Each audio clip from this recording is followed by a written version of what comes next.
They said, your words have the ability to shape opinions, um, drive action, and inspire a change. In this episode, we are exploring what it takes to speak like a true leader.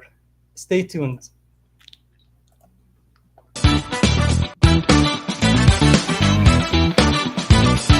Welcome, listeners. Today we are delighted to bring you another inspiring episode of Tahaddi, the podcast dedicated to helping you enhance your management skills and navigate your career journey.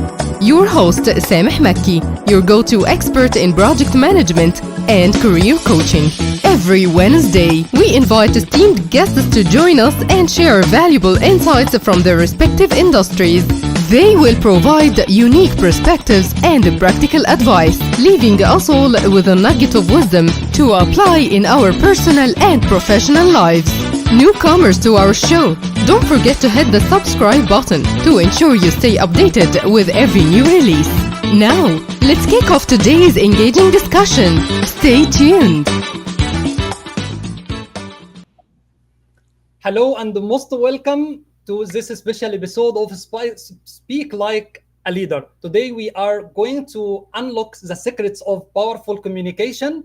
We are going also to check how presence, body language, and authentic speech can transform completely the way you influence and inspire. Our guest today is an award-winning global leadership, communication, and culture intelligence facilitator, speaker, and coach. She partners with organizations to empower global teams and leaders to adopt their leadership, communication, and culture style to be successful when leading globally. She is the CEO and founder of Culture Kappa and a top-ranked podcast host. Join me in welcoming Victoria Rennoldson. Victoria, I'm very glad actually to have you today. Well, thank you so much for inviting me. And I know we wanted to do this for a long time, so I'm really excited to be going live with you today. Thank you so much for joining us today. And I'm looking forward actually to insightful and amazing discussion. All of our audience will benefit from this one, especially when we talk about very important topic like leadership. For sure. And it is the topic that I think is relevant for everybody and anybody. Well, whatever they're doing, whatever your level today, I think everybody has the opportunity to be a leader, but it's about a choice. That is right. I would like to say thank you to everyone joined us till the moment, the people who are going to join us during the episode, and the people also don't have time right now, and they will see our episode after publishing on all different platforms, YouTube, Facebook, and our accounts on LinkedIn. Victoria, I know that leadership, I will go with you some internally and the mindset. We will have some aspects like this, and also we will talk about it from the behavior and attitude and externally while we are communicating with other people. But let me start with the definition of leadership from different perspectives. And I came to know and I heard from you many definitions before in your workshops about leadership. Yeah, I think that's a really great place to start, actually. And I think for me, I see leadership in a really specific way. And I think there are two aspects to this, which is, people often think about leaders are people who create visions for the team or for the organization that they're working in. And then they are trying to get to an action to make that vision reality. So leadership for me is about making that connection between vision and action, really understanding how you communicate it, make it clear, make it understandable for people so that they feel really motivated and inspired. And to do that, to be able to communicate in that way, you need to know how to be really engaging and connect with people through the way that you speak. So often people think about leadership as a vision, about creating change, creating an action that needs to happen. In my worldview, the way that I see things, only way that you can do this is if you know how to communicate it, if you know how to speak like a leader and really bring people along with you. So that's definitely one way that I see leadership. And I think it's quite an important way to understand it. Amazing. Yeah. What I understood right now that starting with vision and the purpose and the right communication that will give us to or will take us to the leadership. Yeah. Yeah. I mean, I think it's like a formula for me, which is you could have the biggest ideas, you can have the most exciting thoughts about how you can change the world as you see it. But if you cannot communicate it, then that is a real challenge. And in my work, in the world that I'm in, helping individuals and teams think about how they communicate and level up the way that they come across so that they're really taking that speaking role as a leader. The challenge sometimes comes up, and I can imagine this is maybe for some of your listeners watching this right now, that they are expert at what they do. They're really experienced, really, they have the skills, they have the experiences and the expertise, but being able to translate that into something that others understand, being able to express it in a way so people will come with you on that journey to achieve it, and then creating the insight that people will really want to take action on, that is really critical. And that's why, I feel like, particularly considering this communication part of this, is such an important part of success for people who are wanting to become global leaders, wanting to step up in their own leadership. That is awesome.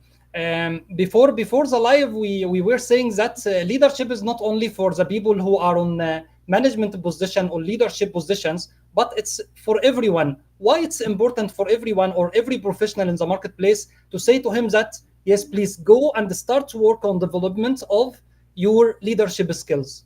Yeah, I think that's a really good point. We were talking offline just before we went live. And, again, I have a real particular view on this, which is we are all leaders. Every single person watching and listening to this, you are a leader right now. But that is a choice. You have to step into that mindset and recognize being a leader is not only about the job title or the status. Yes, of course, that might be important for you if you're particularly, that's important from a achievement point of view, or that is your ambition. But even if you're right at the beginning of your career, you can choose to learn about leadership. You can, even if you're not formally leading teams as yet or having people report to you, you can still lead yourself.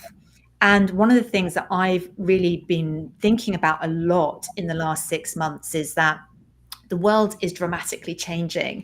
There is so much that is going on simultaneously, from a geopolitics point of view all the way through to business and company changes right now. So what I'm really kind of interested in is, I think this is the moment where actually more than any other time, we need to all step into our own self-leadership. And that's where it starts. We cannot lead other people if we don't lead ourselves first. Wow. Okay. I have today two aspects to start the discussion from: internally or externally. What do you prefer us to have at the beginning? Ooh. Shall we start internally? Let's go internal out, inside out. That is amazing. Type. Let's go firstly regarding the mindset.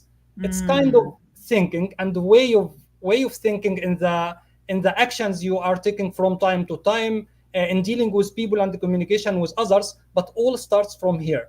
How can we enforce and start to build the mindset of leadership? Yeah. Well, I think the way that I see it is you've got to know who you are. And that's a really big question that most people don't really make a lot of time for because they're busy. But who we are also evolves over time. So actually, who I was 10 years ago when I started my business, I'm a really different person from that person. I'm different from last year, 2 years ago. So we're always in this process of evolving. So you do have to ask yourself these questions regularly. Who am I? What am I great at? What am I talented at? what are my strengths, and what am I really bringing to the world in value? And that's not to ask that question from a arrogant, or to kind of say, well, I don't acknowledge my weaknesses or the areas that I need to develop. But you do need to start from a place of recognizing your own greatness, your own place in the world, and what you do bring. So who you are, having that self-awareness and reflecting on that quite regularly, is really important. So that for me is the kind of first bit of it, really having that self-awareness piece. Um, Mm. from the who and who you are, I think it's also about knowing how you do that, and showing, how you kind of project yourself and show up in the world and want to interact with others. And I've talked about that sometimes in the past as being the kind of energy you bring into the room. Like, what kind of leader are you? Are you that person who's really calm and grounded throughout everything? Or are you that kind of person who's really high energy and enthusiastic and very expressive, and people get very motivated and inspired by that energy? You will know yourself how you do that, how you kind of bring that energy. And some of that, of course, is cultural as well. The level of expressiveness and the way you express yourself will be influenced by the cultural influences around you. Sure. But the what and the how are really important. And then there's a third piece which we can dive into as well in a minute, but I'll pause there for the moment because I've been speaking quite a lot about Well, that. it's very good actually, and I think from your discussion right now, you will take me away from the points I have prepared regarding the importance of what you are saying now. I would like to say thank you to Yasser Shams. Thank you so much for joining us today. Heba Mohsin, Mr. Helmi Tatanaki. Thank you so much. He wrote, "Who you are is indeed a big question. You need time to figure it out. Also, we are evolving with time, just like everything else." Ayat Abu Nab, thank you so much for joining us. Engineer Muhammad Yunus, I highly appreciate your attendance today. He wrote as well, "Who we are evolves over time." 100% agree. People change with time, and else with living different experience across different countries, organization, industries, etc. Every time you discover something new about yourself, fully agree with you 100%. Victoria, you take me to a very important point we see from time to time while we are dealing with our teams. Sometimes you see a guy or a girl in the team, a lady, and they are very prepared to got promoted and to go for the next level of leadership or management or whatever. And you will see another team member, he need development, or you have the impression that he is not prepared at all to have a leadership position or the ability to lead a team. And that will take me to the question: the leader born or made? Oh, brilliant question. Leadership born or made? Look, Mm, I think one of the interesting things is that people look at leaders that they admire, whether those are famous figureheads of some of the largest global yes. organizations in the world, or whether they're just people they've known through their experiences, people they've worked with who they've been really deeply inspired by. And they think, wow, like, look at how they do leadership, look at how they make it happen. And I, I don't know who you're thinking of right now, but all of you listening and watching to this, like, who do you think of when I ask you that question? Who is a great leader in your mind? Mm, Somebody is going to come to your mind. I think of people I worked with in my first career in international marketing. I think about some of the amazing leaders I'm very lucky enough to work with personally now. And I think about what some of the great things that they do. But I really strongly believe that these are people who have been on journeys and are still on journeys. So even if somebody appears to have made it, like they're top of the tree, they're the leader, they are the CEO, they are still humans. And that means, therefore, they still have their journey of self-awareness, their reflections on what they're not doing so well. They'll have their tough days and their good days. They're just like humans like us. So what I say is, I don't really believe leaders are born. Yes, there are people who, from maybe earlier stages in their career, appear to have really the confidence to kind of carry them through. But I have a very strong belief that everybody has the ability to become a leader in that way of achieving the promotion, getting the job title, the status. But it really has to start with why. Why do you want it? Like, what's the point for you? And I think that's a really important reflection, because sometimes people are like, well, I'm on this career path, so this is the next natural step, so that's what I should do. But go deeper than that. Like, why do you actually want it? What's really important to you in life? What are your values? What is it that it's going to enable you to do that goes deeper than just the position title itself? And if it's about, well, that would give me the money, well, that is an answer. And actually, for some people, that is what motivates them, and that's absolutely fine. But know what your drivers are. And if you know what it is, then you have that motivation to make the changes necessary. And that's when leaning into the possibility of becoming a leader, getting the right support around you to make it happen, that's when the magic happens. But it starts with an intention, knowing why you want to do it, and then setting the intention and the goal to go for it. Wow. That means the leaders are born, but everyone has the ability to go and develop and practice the leadership skills um, till he or she made it and becomes that person, what we are call him leader. Absolutely. And I think it is about, you've got to have the intention, because it's not an easy thing to do. It's not like a light switch that you're going to turn on and go, right, today I'm it, I've made it.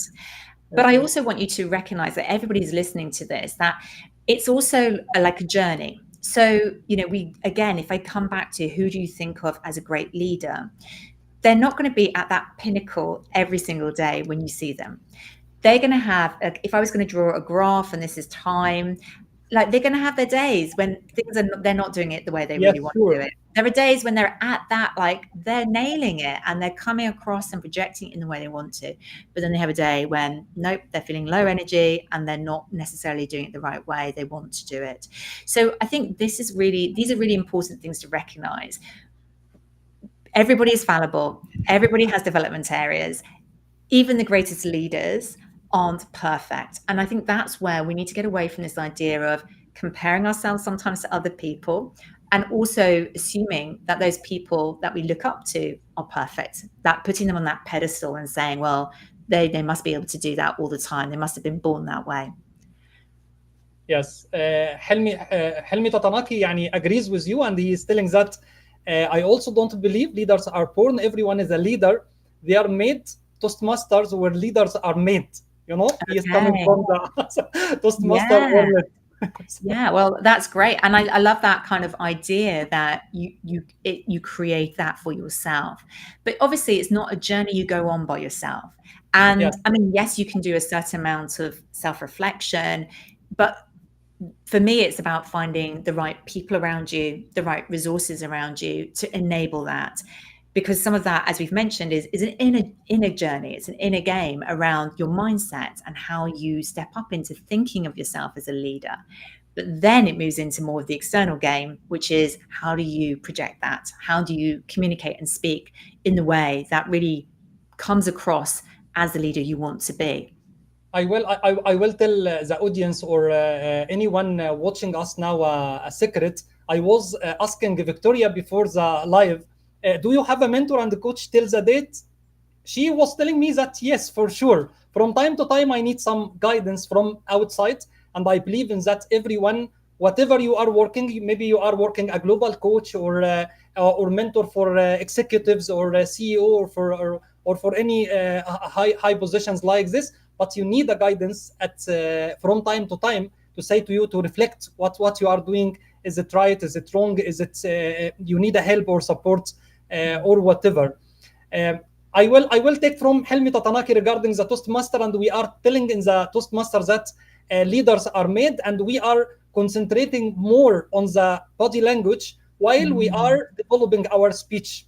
since it will affect our speech and our talk in front of the audience. How the body language is affecting the leadership, how my facial expression, my walking style, my vocal variety, for instance, how all of these elements can affect the leadership skills. Yeah, massively. So, in my world as well, I really believe in what I call 360 communication. So, it's not just the words that I'm saying, the messages that I'm giving. It is absolutely about how I deliver that. So, you mentioned some of those elements. You talked about voice. You talked about body language, the posture, how I'm standing or sitting. But I think the layer that I'm going to add on here is what, as a leader, you have to understand what is the context that you're leading in culturally, because body language is quite a cultural concept. So the idea of how expressive do you want to be, what kind of body language do you want to use will really vary from culture to culture. So as an example, at one point, I was working with a lot of Japanese clients, and one of the things that I knew particularly when I did sort of workshops and when I did training, was that actually I needed to really quieten down my expressiveness, which I'm naturally quite expressive, as anybody can see. But I really had to almost like sit in my hands at moments, because my natural style is to be quite expressive. But that was just too overwhelming for a group that the tendency tends to be much more calm kind of body language, much more communication through words, but also more subtle movements and more subtle body language. So the first point you have to ask yourself is, what's the leadership that you're in? What's the context culturally? Is it very diverse? Is it very monocultural? Is that similar to what you consider to be your own culture? Or do you need to think about adapting the way that you're leading? Once you've answered that question, then of course you can think about all the elements of how you say things. Are you saying things as a leader directly or indirectly?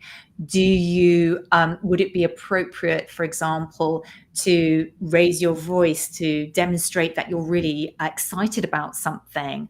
Or alternatively, if you were feeling frustrated by something, is that okay to raise your voice in that context or not? So it's really, there's no easy answer to this. And that's part of the work that I do in the cultural intelligence space, but really helping people to understand, okay, how do I express myself as a leader in this context? What is the right approach? But blending that with and understanding that you are an individual, a person with your own preferences. So there's a balance that you need to find there to make that work. Okay, adaptability is required. That means adaptability is required, and situational leadership, if we can say, are required from anyone who is leading what he is leading to go with the right approach. Yeah, I think that's absolutely right.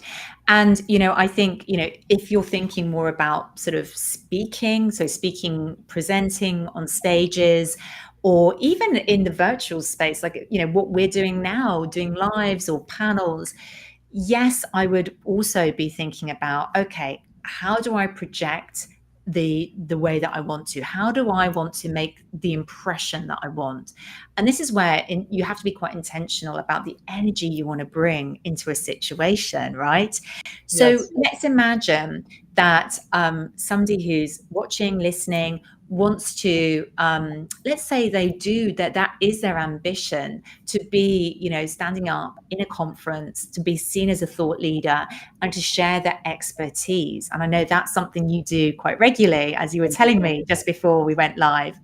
But let's say somebody watching or listening, that's their ambition, but they're not there yet. Actually, the speaking is challenging to them and they know they can't communicate it in the way they want to. That's when having that, you talked about getting feedback. So having somebody, a coach or a mentor, to help you understand what you're doing today and then how to improve it. It's amazing the shifts you can make just from thinking about all of those non-verbal communication elements. It's not only about what you're communicating outwards and somebody once described it to me as what your body is broadcasting, but it's absolutely as well how it affects your and impacts your mindset. So as an example, if everybody's doing this now with me, like if you just sit up a little bit taller, you suddenly feel you're taking up more space, you suddenly feel a lot more confident, and you suddenly feel, wow, I feel really positive now. Just a subtle shift like this can really change our own inner feeling around our own leadership as well. That's what I feel right now, actually, very positive. Yes. Yeah, there we go. And that's just by sitting up straight. There's your Just tip. I think because I'm conversate with you. Mm, indeed. That is fantastic. I would like to say thank you to Sameh Ali for joining us. Thank you so much. Engineer Arshad Sayed, he is saying that BM badge is there, but it's not the brand. It's not the badge of BM. And he is writing, experts are of the opinion nonverbal contributes to 80% of the message when trying to communicate.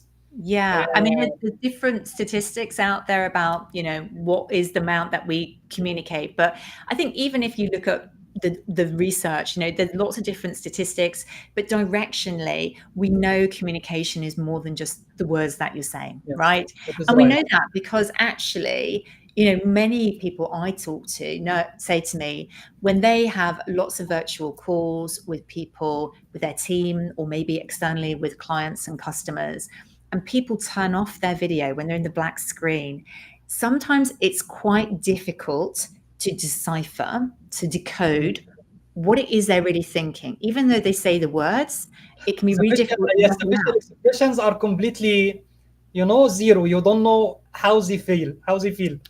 Absolutely. And look, there's a time and place sometimes when people do need to turn their videos off, and there's many good reasons why that might be. But I do think it's very interesting how challenging it can be when you can't see somebody to really work out what they mean or what they think, even though they're speaking the same language as you. So that's a really, for me, a very interesting point to recognize how important, thank you for that contribution, nonverbal communication is. That is great. Coach Dua Tahir, thank you so much for joining us. She wrote, "Hello everyone, nice discussion. Thank you so much for joining and your time today." Victoria, do you think that are there any behaviors, special behaviors, key behaviors, can inspire and motivate the people or the team members than others? So I think, again, this will come down to knowing your team, knowing what is important to them individually and collectively. So that means making space and time to get to know them, which I know is really, actually sounds basic, but actually is quite challenging in today's environment. So I regularly talk to leaders who have crazy diaries, as I'm sure many people do who watch this, in meetings a lot of the day, don't have a lot of time for the people management and the time to get to know each other. And particularly in a sort of post COVID world, pre-COVID, I think there was more time and space in when people were together in the same workplace to have that more informal get to know time, just an informal chat. For those people around the world who are more remote still, who are more working virtually, that can be quite challenging to have that space and time Yes, sure. as a leader to get to know your people. So again, you have to be quite intentional about creating that time and recognizing what the best way to do that is. So to motivate your people, coming back to your question, you have to know them. What drives them? What motivates them? What are they passionate about? What is it they don't like? And one great way, if we sort of root it in communication, one great way to really, I think many teams don't do this enough, is really understand how do you communicate among each other in the team. So what is the best way to share FYIs for your information, or what is the best way to share an urgent request, and really agreeing parameters around how to communicate, when to communicate, and maybe some of the boundaries around that, like when is it not appropriate, when do people not want to be contacted and available for work. So these are kinds of questions which I'm getting quite granular now. Yes, sure. But teams don't really spend enough time, and leaders need to be really taking that responsibility to help their teams understand how they want to work, what is going to bring everybody's best to work each day. While you are talking right now, I came back to, I'm thinking in emotional intelligence, knowing the others and knowing everyone from the team members, how how does they feel actually from time to time while you are behaving in such a way? Sometimes kindness, sometimes directive, sometimes assertiveness for instance used by the leaders. I'm sure that every one of those behaviors are suitable for some situations and according to the nature of the team members themselves.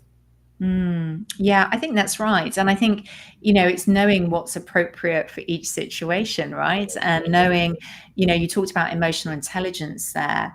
Absolutely. I mean, that is a vital, critical skill for any leader. I mean, when I talk about cultural intelligence and the sort of focus I have in my sort of work that I do with clients, what I sort of try and think about is, okay, what is emotional intelligence, but what's the cultural angle on that?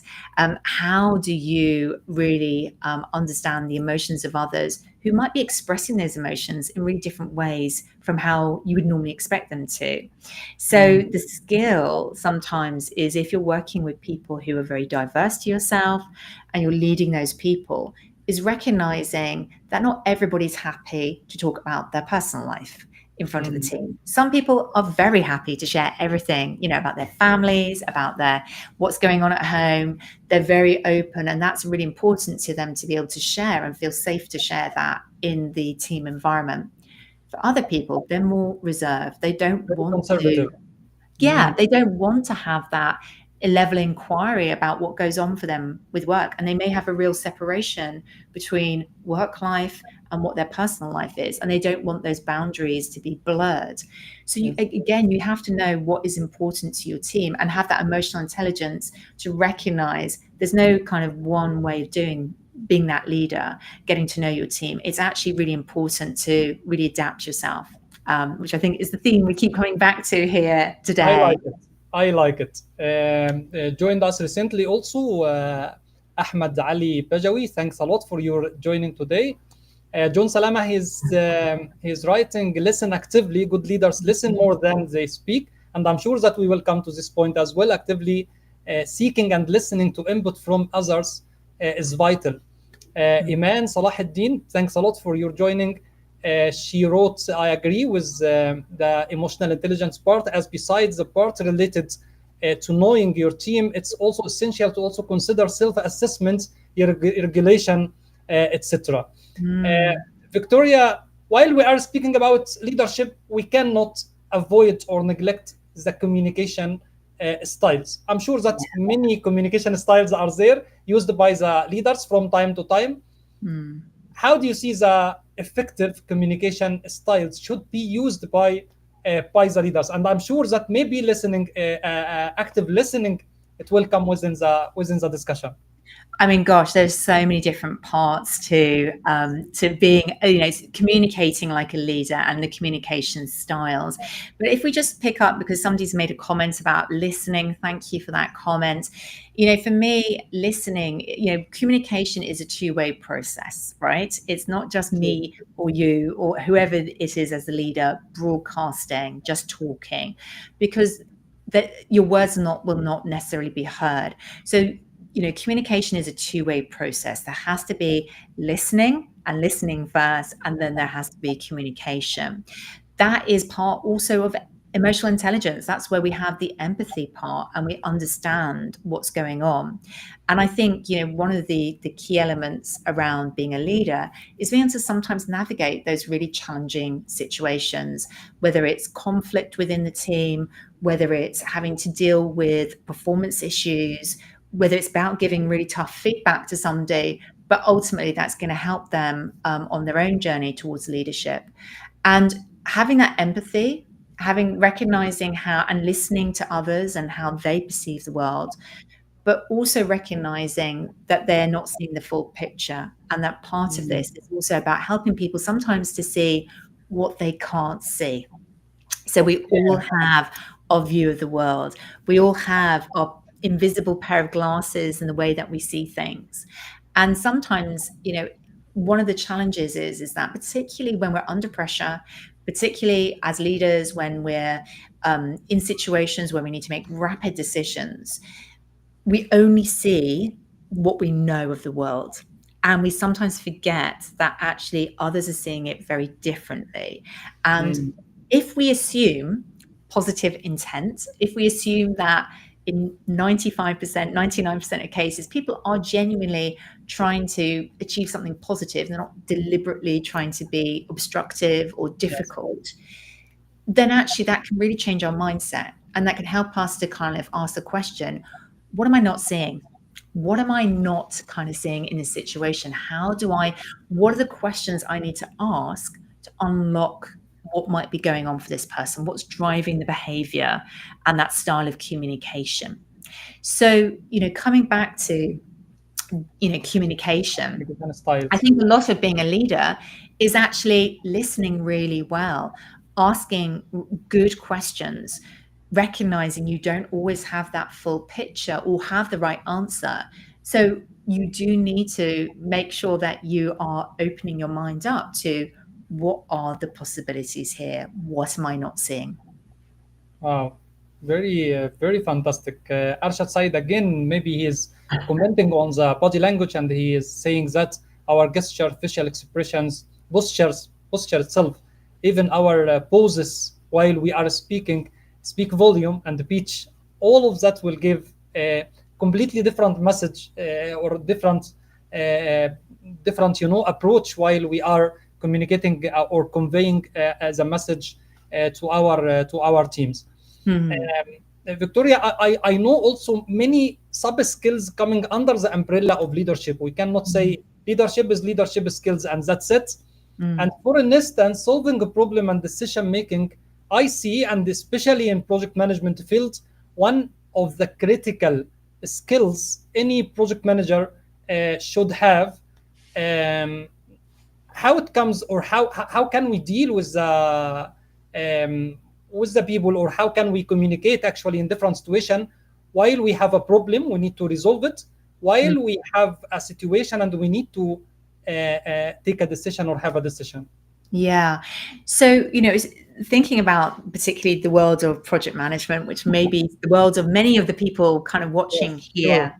I think, the interesting part of the role, as I understand it, is that sometimes it's really about knowing how you communicate what you need to say. So even if it's a problem, even if it's a big issue, how do you talk about that? How do you frame that so that you seem to be taking a leadership position through the problem to find solutions? So, even one of the kind of frameworks that I sort of help people use with people to help them think about this and how they present the facts, the information that they know, is thinking about starting off like why are you communicating this point, like what's the purpose of it, what are you trying to achieve with it? So knowing that can really be a key driver, having that why top of mind. The next really important question is who are you talking to? So if somebody is talking as in with the project management function and they're talking to very senior leaders within their business, they might need to speak the language of the business, as I say it. They might need to translate some of their technical knowledge into more business terms, ways that the others will understand and that the concept will land best. So that is the who are you talking to? What interests them? What are they wanting to hear about? What do they need to know versus what they want to know? So that is also a key point, the who. There is, of course, the what. And the trick sometimes when communicating is that often people have too much to share, too much to say. So you have to be quite choiceful. What if you could only share one thing? What would it Wow, be? very, Like, very important point. While we are dealing with our teams, what to share, what to not share, what information actually can can you say it to your team while you have a problem or issue or a difficult situation and hard times you are passing by. Absolutely. And the problem is, it's really difficult sometimes to prioritize what is the most important message here. So the way that I sort of sometimes tell people to think about it is, well, let's imagine you originally had a 30-minute meeting for a project update. What if they said, they came out and said, look, really sorry, we've run over with the agenda. You've got 5 minutes. That's all we can give you in the agenda today. So what is that number one message you've got to land? Have that clear in your mind, because that will guide you to what is important, must be prioritized, and maybe what isn't so necessary in that meeting. And to check that you've chosen absolutely the right thing, a nice way to check that is to ask, so what? So if you shared something and the other people on the other side said, so what? You need to be able to explain why it's important, why that was important for them to understand and should be prioritized in their attention. And then I think probably many of your audience, people listening, watching, would probably recognize that you should have a now what? What's the next step? Where is it we go from here? But sometimes that gets missed because people are not giving the real specific idea of, okay, the next step is this, but it has to be done in this time. And what I need from you very specifically is what? Feedback, approval, a decision. If this decision is not made by this point, what's the implication of that? What's the consequence of that? So sometimes we have to, the now what may sound obvious, but we have to get really specific with it. So again, people who perhaps are at that leadership level, who maybe not have the full view, can really understand why it's important. Okay. Victoria, I will go for one question pop up in my mind right now. And the question, yes, has been asked by one of my connection, a situation, and I think an issue she is facing with her team regarding the friendship. She is very friendly with them, but she is struggling as well with the deadlines. Since we are friends, the people are not much care actually about what's going on, what about the milestones we have with our clients and so on. How is the limit? How we adjust the limit of friendship within the work environment if we are leading a team? I think that's such a brilliant question. That's a really good question. I'm sure that many of the audience has faced this situation before. Absolutely. And this is where there's a little bit about boundaries here, and then there's about giving feedback and doing that appropriately. So, of course, you want to be accessible, friendly, you want to have warm relationships with your team. And that's obviously a really positive thing because that creates motivation. It creates people who potentially want to do their best at work as well. But clearly, there can come a problem where if you're too friendly, then that's that sensation of, well, we're just friends, you're not, perhaps the boundaries haven't been respected. So I think if I was going to give some advice to your friend, I would be saying, well, first of all, know what the boundaries are. What are your expectations? What is important to you and that you expect from them? So really almost start to kind of think about what that means, what's okay, and perhaps what's not okay, and start really brainstorming around that. Because if you haven't communicated that is quite important to not necessarily present that to the team and say, this is what I want from you, this is what I expect from you, but perhaps to present it as more as a co-creation opportunity for the team to come together to talk about ways of working, expectations, how do all of the team get the best from each other. So that would be one area that I would be thinking about. How do you establish those boundaries? But that's probably a longer term piece rather than a short term piece. The second sort of strategy might be really perhaps taking some time, if it's with a specific individual, to understand what's going on with them. Maybe there's some specific reasons. Maybe it's only a one-off. Maybe there is a particular driver to why they can't meet the deadline this time. Before we go into, perhaps being asserting, the expectation, it might be take that moment, that extra pause. We talked about listening earlier, to really ask the questions about, are you okay? How's everything going? I'm wondering if everything's all right outside work. That might be something to worth checking. And then finally, I think the third strategy for me is really about how do we give feedback, which is done in a way which is very assertive, that absolutely helps somebody to understand what we need from them, but isn't aggressive. That's a podcast episode I did recently. In fact, people get worried about coming across too strong, too aggressive when they give negative feedback. So how do we do that? Well, if this is something, perhaps you have more of an indirect communication style, maybe this feels a bit uncomfortable because of the friendship dynamic, then I've got a simple way of doing that to communicate that, which I think should be able to be landed in with a tone of voice that is warm, but at the same time makes it clear that you need a change.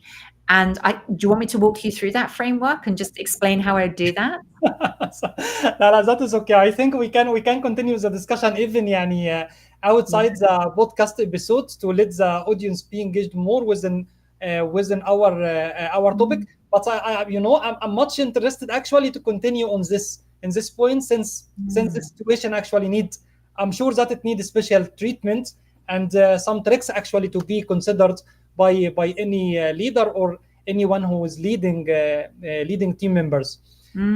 I will go with another point regarding the leadership. While you are doing the coaching with your client with leadership, how do you see the term resilience? How the leader should be resilience? Is it important? Much not that much important. How do you concentrate on this point? I think that's a great, yeah. I mean, resilience for me is a really big topic right now, and it comes back to the piece we were talking about earlier in the discussion around self-leadership, about going through challenging times. And I think many of my, I've spoken to many people who are facing some of those tough times personally and at work right now. So resilience is a topic that comes up, and it's a bit of a buzzword, but I suppose it kind of comes down to knowing what energizes you and what doesn't. Very simply put, recognizing what is going to be draining your energy, is not going to be giving you at your best, and what you need to really feel fully on full charge, to feel like your batteries are fully powered up and ready to go. And actually, that's quite important, because you can't be delivering at your best as a leader if you're always running stretched thin, if you're always overstretched with what you're committed to. So I think it's really recognizing what you need to be successful. And that could be very micro things like, I need to make sure I eat properly each day, or I eat, a certain number of meals per day, or I need to make sure that I allow my time for my spiritual connection, my prayer time. That is very important to me, that I need that to be at my best to be a leader. But I think it's really recognizing what that means to you. It's a very personal thing, resilience, and recognizing those factors, and then making sure you build those into your daily habits. That also might involve, by the way, we talked about boundaries earlier, putting down the boundaries, communicating what is not okay, what you're not prepared to do anymore, and what you are prepared to do. Okay. I will take some of the comments and insights actually within the chat box. Had is that saying that I think that all leaders assume that they have a lot to learn from others, and they need to do so in order to be truly inclusive, to let the people feel the inclusion. And I fully agree with her actually. John Salama as well also regarding the message and giving I'm not sure if conveying any message to the team. He's saying that know your audience, tailor your message to their needs and expectations. And that will take me also to another important point, how the good leaders, the true leaders, are providing the feedback. Well, I think feedback is critical. I think you need feedback as a leader. You need to be able to give good feedback to others as well. And I think it depends, on the context, but I think it's always about making it really relevant and timely. So trying to give feedback in the moment rather than waiting till, say, a performance review cycle. So, for example, some of the people I'm talking to are coming towards a performance review cycle around the half year. And that might be one or twice a year that they have that opportunity to get feedback. But in my view, like, feedback it should be actually a regular process. It should be something, as a leader, you give regularly, that you ask for regularly. And in that case, then there are no surprises. People are always aware of what it is that's working and perhaps what's not, what needs change. And, if things need change, I mentioned earlier, there are ways to give that feedback that doesn't have to be aggressive. It's just more about setting the boundaries around expectations and being absolutely clear about what needs change and why. Okay, that is amazing. What about those approach of, for instance, feedback? You have to go for a sandwich approach. For instance, saying something feedback. After that, saying what is the issue we are facing right now, and after that, saying something positive again. Is it required actually to go with such approaches and find Well, the way to say the feedback? yeah. Or it can be So, constructive and straightforward as well. So look, again, there are some cultural impacts on this. Like, for some people, the idea of feedback feels like it's almost like it could be a personal criticism. So for some people, that feels a little bit awkward. So they would rather dress it up as positive feedback, then maybe a slight negative comment, and then ending on a high on a positive comment. Okay. I think that is a strategy, and it does depend on who you're talking to, because if you're talking to another person who also gives feedback in that way, they will understand some of the subtle messages that you're trying to communicate, which is, even though that wasn't very highlighted, the negative slight comment was actually an important part to pay attention to. The problem happens, as I found myself, I sort of lived and worked in Germany and Russia for times, where the style tends to be more direct. The problem is that if you're trying to communicate in a very indirect way, and somebody's used to more direct feedback, whether it's positive or negative, that's just the style, then they don't necessarily understand that negative feedback is being given. So they may hear just all the wonderful positive messages, but then not get it. So again, as a leader, you need to understand your team. Like, how do they normally like to communicate? What is important to them? If they are more indirect communication style, then you might need to mirror that when you give negative feedback. Otherwise, that person might feel very threatened, might feel psychologically unsafe. Yes. But on the other hand, if somebody is used to being direct, whether it's positive or negative, then you can just be very clear with them what it is that didn't work, what they need to do differently. And I think, one of the great ways of doing that, actually, for anybody really, and I think this is a helpful way, is to try and give feedback which is about what you've observed or noticed, or the facts of the situation, without any of the emotion. But then afterwards, to talk about the impact to them, the impact to the team, the impact maybe to you personally, and for them to help them to recognize that their behaviors in themselves might have implications which are different from what they intended. Maybe the way that they were communicating wasn't being received in the way they thought it was. So giving that feedback, the observation, and then the impact, and then really importantly, what you need to see next time from them, can be a really nice framework and way to give that feedback, no matter what their communication style is. Okay, for me, I believe that and I feel like this.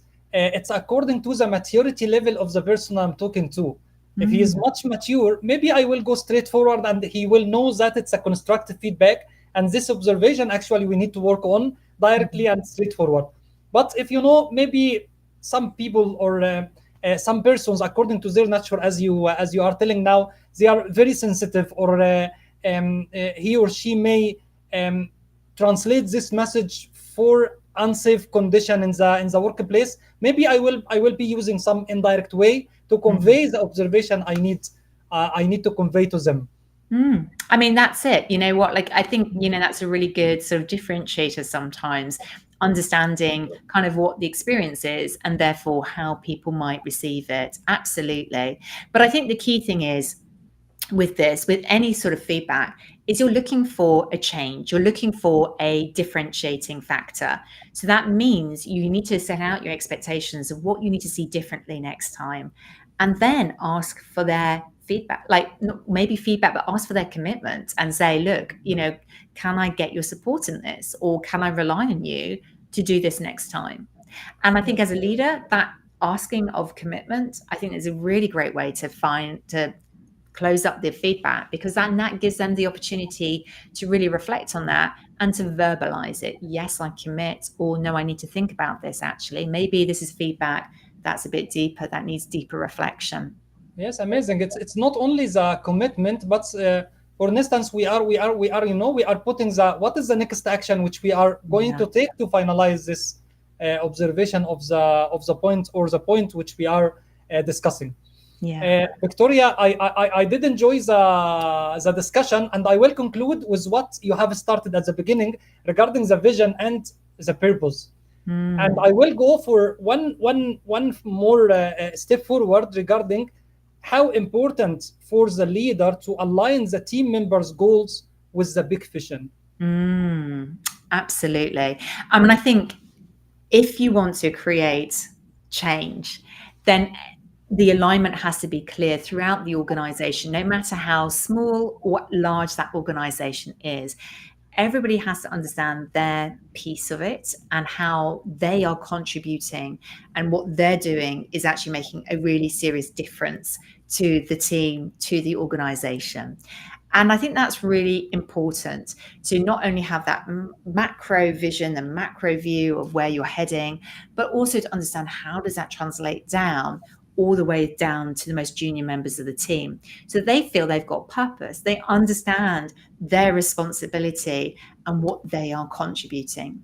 When people feel that, when they kind of feel that sense of ownership and part of the picture, wow, that's exciting, because then, you've got people who are genuinely, with their heart as well as their mind, wanting to do that work and wanting to do their best work by it. Yes, amazing. Before concluding our episode, I would like to say to all of our audience and our watchers right now, Victoria has presented you a gift, one-to-one call for a clarity call. You can direct message Victoria on LinkedIn, and I think you can go ahead for her insights, feedbacks regarding any challenge while you are passing by, you are encountering in the leadership skills. And I will leave the account as well, so you can directly message Victoria. Victoria, thank you so much for your time, for your preparation, and for the lovely discussion about very important topic to all professionals in the marketplace, leadership skills. Oh yeah, well, thank you so much for inviting me on, and I'm really happy to gift these 3 clarity calls to people. So if people would like to apply for that, just get in touch. But thank you for your very thoughtful questions. I love the conversation. It's been really, really great to talk to you this evening as well. Thank you so much, Victoria. I would like to say thank you for all of our audience who stayed with us up to the moment. Inshallah, next week we will have another episode at the same time, and next week will be with one of the esteemed guests with us, Mr. Muhammad Al-Shaghab, and he is going to speak about organizational excellence from one of the big organizations in Saudi Arabia. See you inshallah next week at the same time. Assalamu alaikum wa rahmatullahi wa barakatuh. Bye bye. See you. Thank you. Bye. Thank